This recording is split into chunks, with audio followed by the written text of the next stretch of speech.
What? Holy. Wait, what? The High Evolutionary! The High Evolutionary is here! Boo.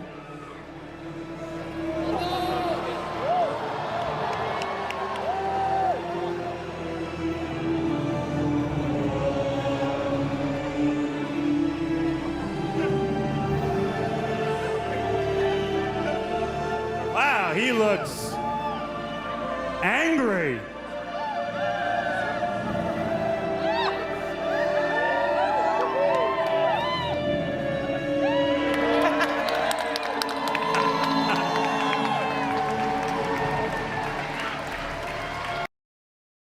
Wow, what an honor. I know you're one of the most powerful beings in the universe. High Evolutionary, it's great that you're... Call me Sire. Oh, okay.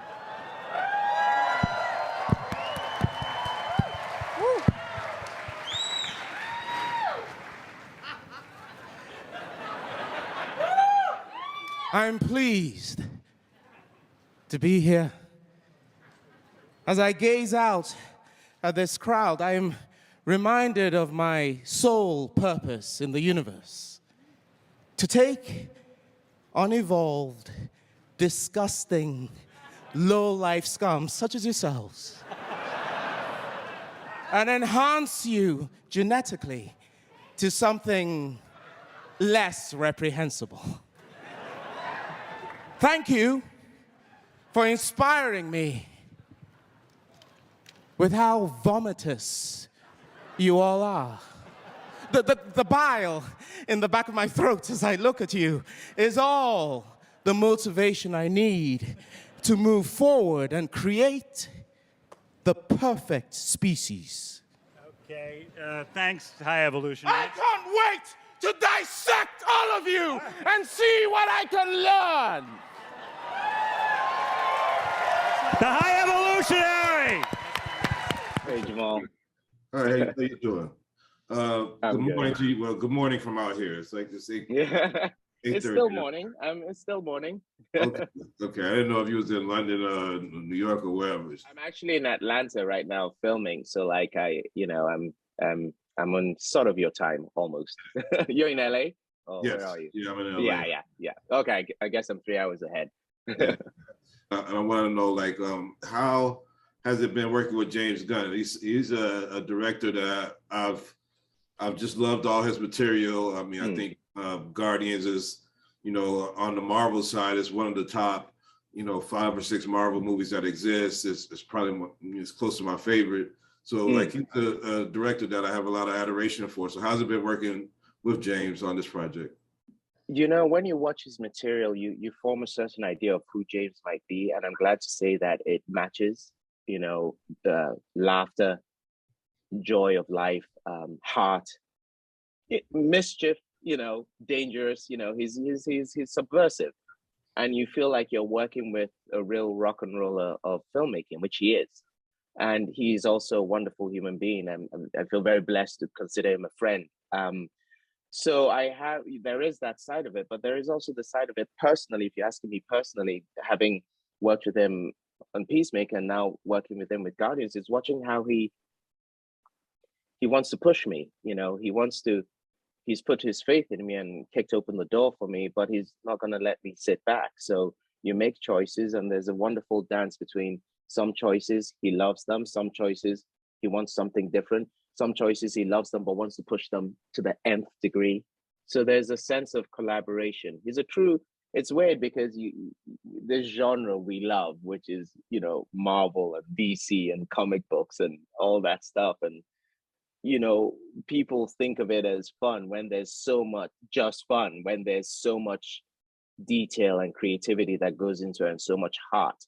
And that's what I think he does, is he takes these big spectacle numbers and puts so much heart in it, and that's why we love his films. Not just that we enjoyed them, we genuinely love them, and they have a special place for us. So he reflects what you experience in his films as a person.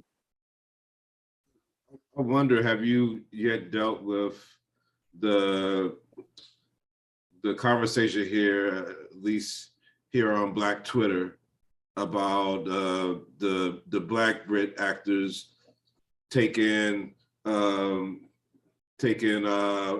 that people are like get angry about. I think Cynthia definitely dealt with it with Harriet.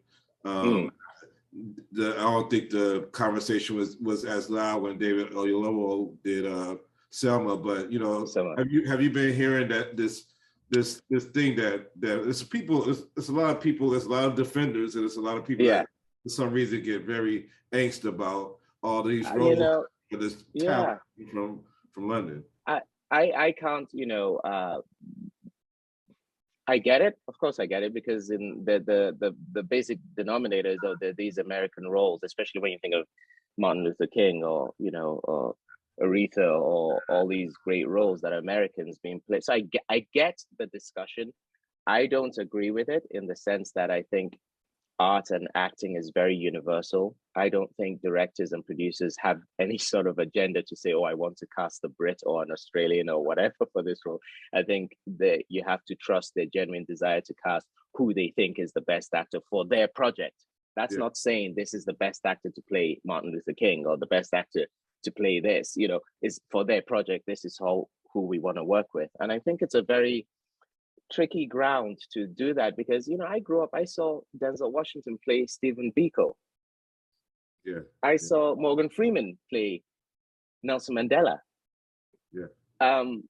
Where do we draw the line? Do we just say that as an artist you stick to your country and your native tongue and that's it? So I genuinely get it, especially for African Americans who have been, for the most part in the industry, underrepresented in the first place, But I think one should trust that there isn't an agenda out there to make it have to be a Brit, and to try to support, to think more about that supportive nature of seeing those stories being told in the first place, and thank God, and judge the person if they've done a good job or not, as opposed to where they're from in the first place and shutting the door to it. But to say that I don't sympathize with the argument would be wrong. I completely get it. But I think that's a general question for the industry as a whole, to make more roles available, so there isn't a sense of that was taken from me. That's the problem. When you think there isn't enough, that's when you think something is taken from you. So we need to make sure there's more available in general. I hope that sort of answers your question. Yeah, and I think that we've definitely seen an increase in storytelling of different fabrics of stories. And I think I think the streaming platforms have had a lot to do with that, like HBO Max or like Netflix, with when they see Netflix. It, and all these different platforms are giving these different stories and these different roles that even 5-6 years ago was just not available. It just went. Well, the big reason, Jamal, that I moved to the States was I needed more. I needed more when I moved back to New York like 9 years ago. I was like, if I'm gonna have a chance at this, I need to be in the States, where it's, because there wasn't even enough coming at that time. There wasn't streaming and stuff and all that. So it was if I wanted more, I had to make that move. And I think the streaming and the availability is wonderful. It's growing. Still a long way to go, but I think it's a joy to turn on the screen and see color. More. Now you're actor. I mean, you're born in Nigeria, so Nigerian parents, as far as I know, if I'll just do a stereotype of my ex-in-laws are Nigerian. It's like doctor, lawyer, engineer, entrepreneur. Engineer. There's only three professions: a doctor, lawyer, and an engineer. Those are the only three professions. and so, how was the support for you when you decided to go into the realm of acting? Like, did you get a lot of? I got offered a scholarship to go to a drama school when I was at Yale doing economics, junior year. And I didn't tell my parents till my senior year, because I just didn't want to deal with it. I was like, they'll never go for it. Eventually, I had to tell them that after I finished my economics degree at Yale, I was going to go into acting. And I wrote this letter, and to this day, Jamal, I have the response from my dad, and as it turns out, as it usually is, my mom also, because they're usually the sensible ones. But it was a beautiful letter of honesty saying, of course, this is not what we were expecting. But as parents, Nigerian parents, our goal was actually not to live your life for you, but to give you the best possible education and the best possible chance. You've chosen this, now go live your life. Yeah. And that was beautiful. And without that support, I don't know how I make it through drama school. I don't know how I make it through the first early years where you're earning a couple of $100 a week and trying to pay rent in London. You know, they were so supportive, because when they made that decision, when I made the decision, this is what I wanted, they knew they had fulfilled their part of the bargain, which is give them the best opportunity. And I know I'm one of the lucky Nigerian kids in that sense, but that was their reasoning. And if there's something that has driven me a lot, is that faith they had in me, you know, that faith that this is what you're supposed to do. If you believe that, we believe you, and we support that. So I was one of the lucky ones, because I have a lot of Nigerian friends that I think they've been acting like 10, 15 years and still haven't told their parents what to do. That's crazy. Yeah. And one thing I love about the story, as we open up into later episodes, and I don't want to reveal any spoilers, but it seems like everybody gets unlikely foes. People are joining fights that you wouldn't think are gonna either be together or have to work together. And I feel like we're in a time in the world where we've been so factioned in these political little silos that something like that needs to bring us all together also, like, you know, something to fight for. So I feel like it's an analogy. Yeah, and think of the main relationship in that series. For all the fun and games, the main relationship is very much, you know, Adebayo and Peacemaker, the two extremes of America, you know, and watching them be true to who they are and what they represent, but still finding this thing. You can see them just coming together, listening to each other, arguing with each other, disagreeing, but still listening, you know. And that's what we've lost. It isn't that we haven't always had, you know, the right wing and the left wing, or like, you know, different religious ideas, and we've always had that. But the problem of recent is that the listening has stopped, the compromise has stopped.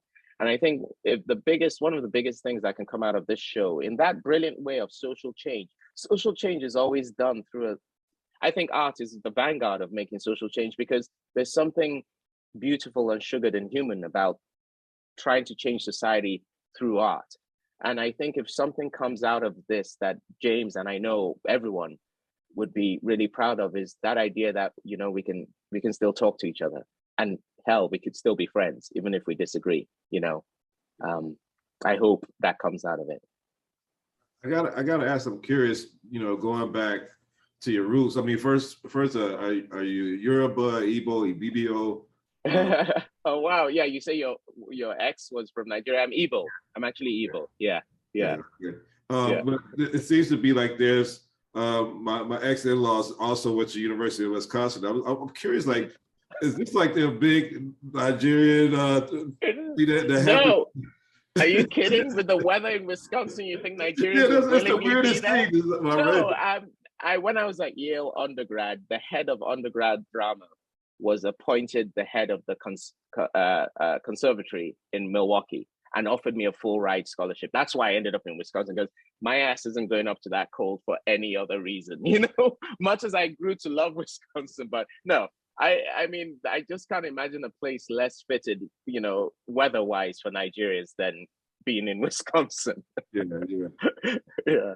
Look, I've loved you at John Wick and Designated Survivor. And thank you. Underground, busy year with the Underground and this project and going into Guardians. But can't wait to see more of you on screen. You worked with one of my close friends, Ava, and you know, I really love Ava. We talked about James Gunn, but I adore Ava. Yeah. So, I mean, what a trailblazer. I'm very lucky that in the last couple of years I've worked with people you can genuinely call trailblazers.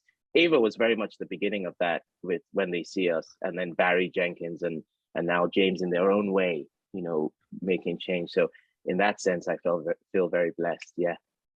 Well, I'm very blessed to see you. And send her my love. I will do so. Can't wait to see more of you, and keep on doing your thing, man. I love your character. Thank you so much. Good luck to you. And thank you for your questions. I really enjoyed your questions. take care of yourself. I hope you get to have some egusi soup and some jollof rice and stuff soon. I mean, just because it's I've had the it X all. doesn't mean you stop. It doesn't mean you stop eating Nigerian food, my friend. No, it's in my body now. I was a 10-year marriage. I know everything. The sweet mother. I know. I'm so engrossed in the culture, and I respect the culture and everything. So, to all the Niger fans out there, I know they love you like all the other actors out here, and everybody's gonna love you in all these roles. And this is a great show. So keep doing your thing. We'll keep on watching, brother. Thank you. Means a lot to me, Jamal. And you stay safe. Best to you and yours. Yeah. Thank you. Bye bye.